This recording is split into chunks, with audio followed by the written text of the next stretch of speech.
Probably also makes sense to actually attach the seat. I've been driving around with it just attached, just sitting on top, but it's just 4 nuts with washers, 10 millimeter.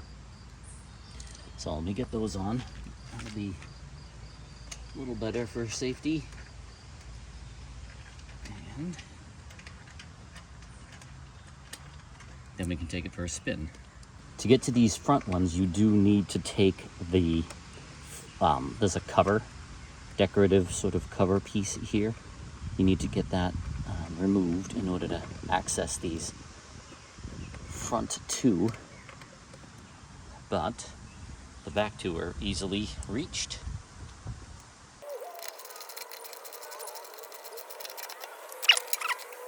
Okay, the other thing I'm going to put on is this back cowl piece, because this is obviously now sticking out like a spike, so we'll get that put on.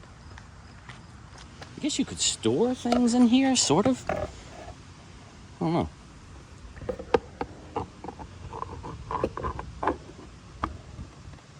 There's a license plate bracket that goes with this, but I'm not going to put that on just yet. It's looking pretty good. I think I'm going to put the covers back on just so I don't catch my leg on any of this, fooling around. And then I'm going to work on that speedo.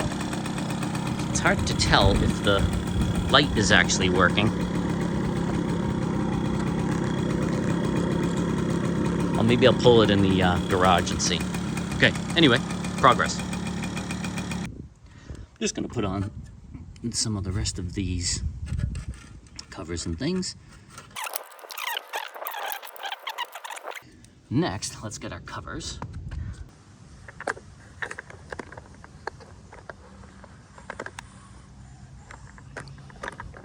There we go.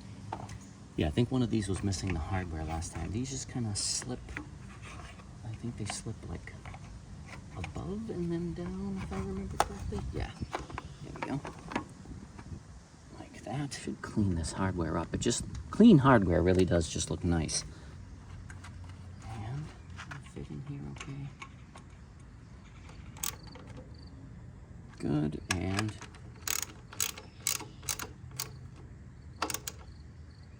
good. We get to see these Cerakote covers out in the, well, not necessarily out in the sun, but sun-ish. This is a little tricky. I'm gonna get that like that, and that. Make sure you're not catching any cables here.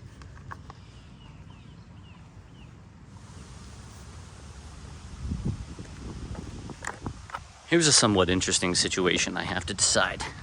This fuel line obviously has to go all the way to here, but this cover seems to kind of go over it. I don't want to pinch this under this cover, and it looks like I can screw this in, and this has plenty of wiggle room here. I'm gonna do that. These are all snug. Now, is this still okay? Yeah, not crushed in any way. I like that.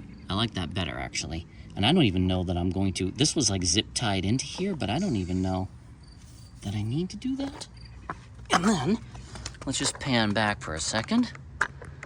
Starting to look like a moped again. That's totally fine, and we're gonna zip that up. Am I catching anything down here? No.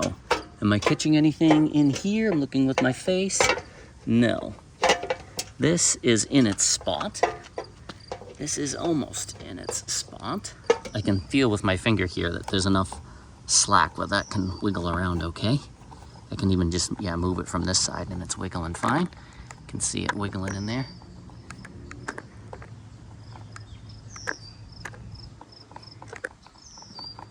So that's not caught.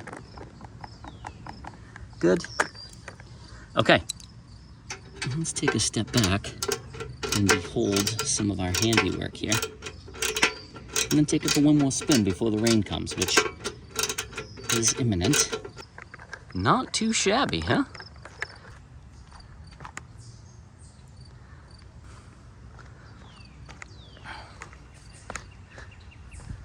Our speedo work looks nice.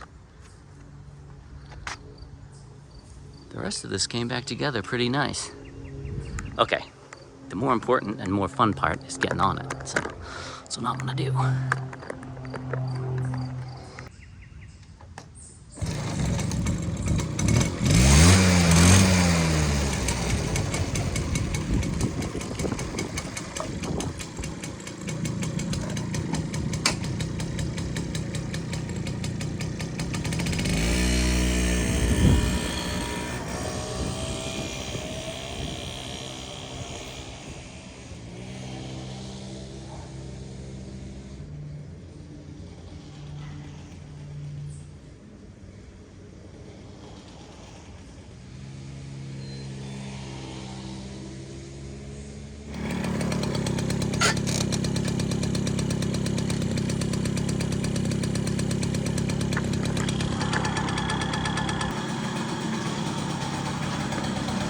Just checking the brake lights here.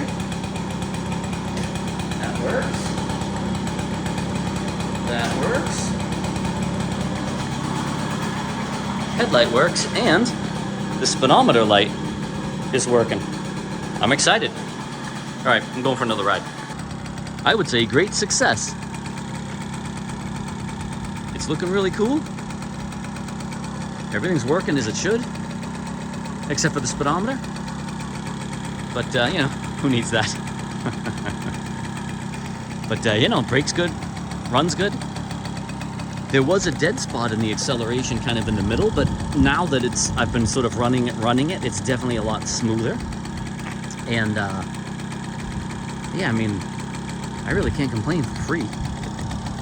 I don't even have hardly anything into it. Mostly the materials to repair the seat, which I think was maybe 20 bucks.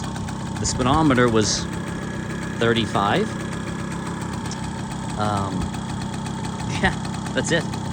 I got some new oil for it. I can't complain. Really awesome.